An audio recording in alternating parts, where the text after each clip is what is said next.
Say something, for Christ's sake! Give me a reason! Give me a report! Give me something!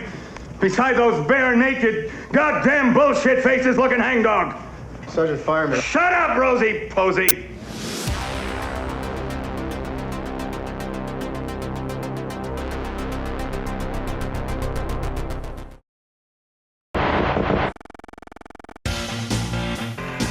You ever go into a movie just expecting it to go a certain way? You base it on the cover, the synopsis, just because you've seen so many films of its kind, but then it ends up being completely different?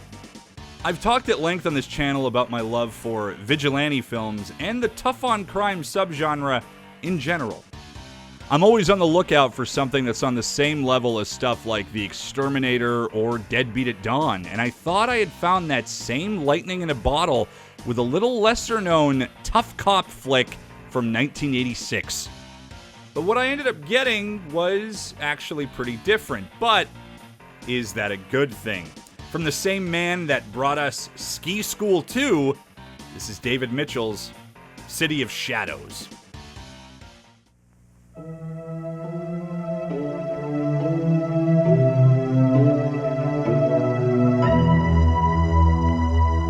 The story of brother versus brother goes all the way back to the biblical tale of Cain and Abel, and even Cain and Undertaker.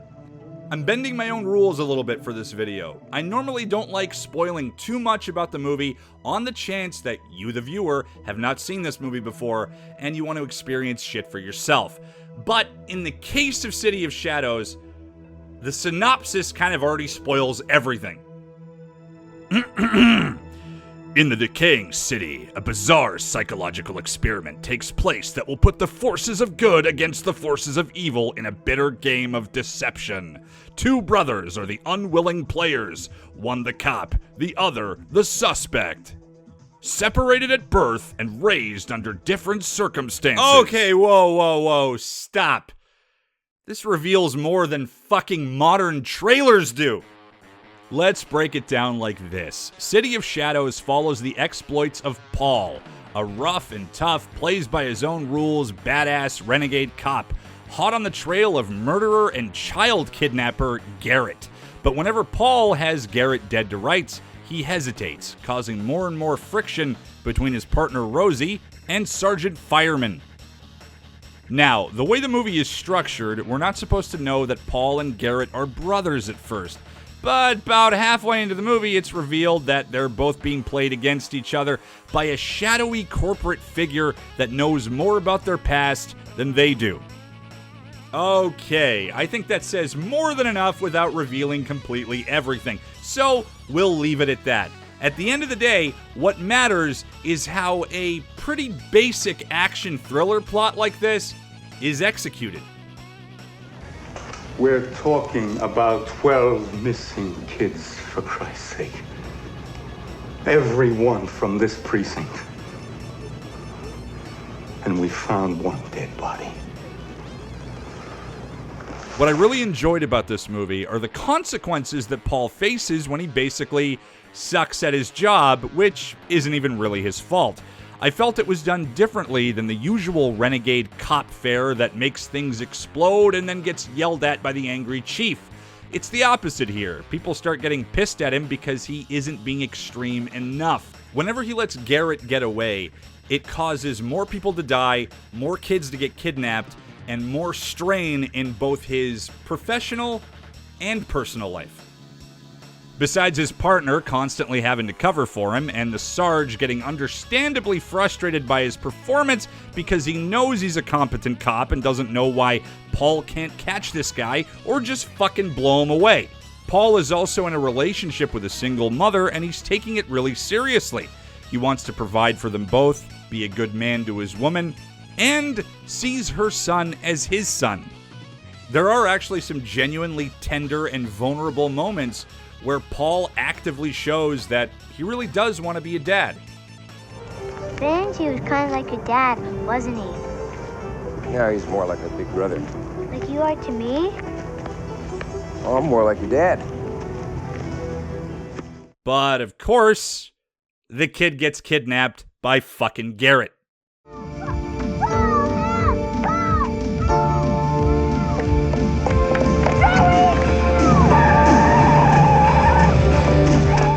mean, straight up, this kind of makes you hate Paul. Just a little bit.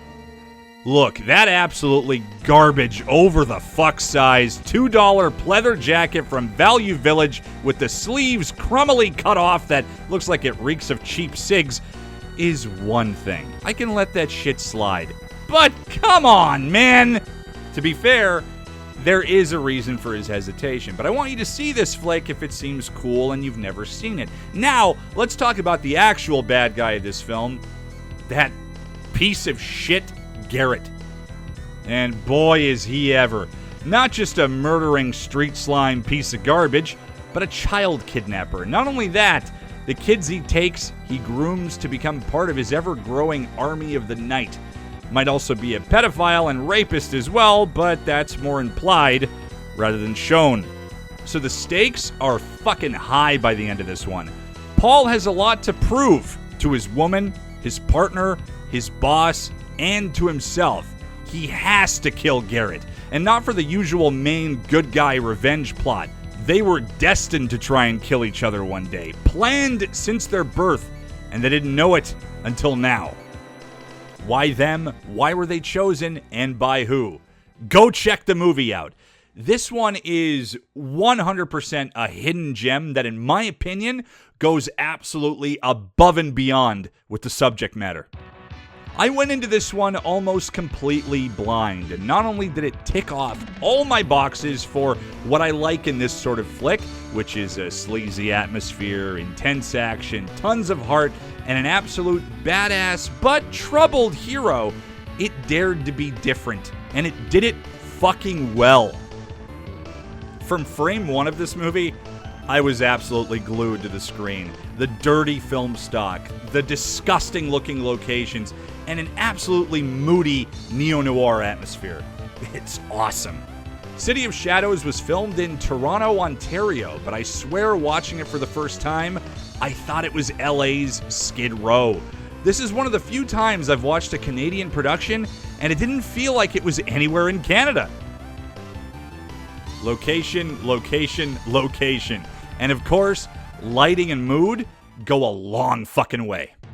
Director David Mitchell is actually responsible for some of my earliest viewings of schlock and sleaze when I was a little shit in my informative years of the 90s. He was a producer on the Jesse Ventura and Sven Ole Thorsen Colmater classic Abraxas, Guardian of the Universe, which was written by Damian Lee, who also wrote City of Shadows. David Mitchell directed what I personally think is the best Lorenzo Lamas flick, Mask of Death, which is basically Face Off before Face Off. And he gave us some absolutely underrated sequels, like Ski School 2, and a flick I watched on the Space Channel a ton back in the day, Gnaw, Food of the Gods 2, which also stars Paul Kufos, the lead in City of Shadows, who is something of a cult icon in his own right. He used to be on Days of Our Lives in the early 80s, but you also may have noticed him at the beginning of Chopping Mall and other Jim Wynorski flicks like 976 Evil 2. And speaking of bona fide cult icons, Sergeant Fireman is played by the always awesome and total that guy actor, John P. Ryan. Even if you don't always remember his name, you've seen him in something.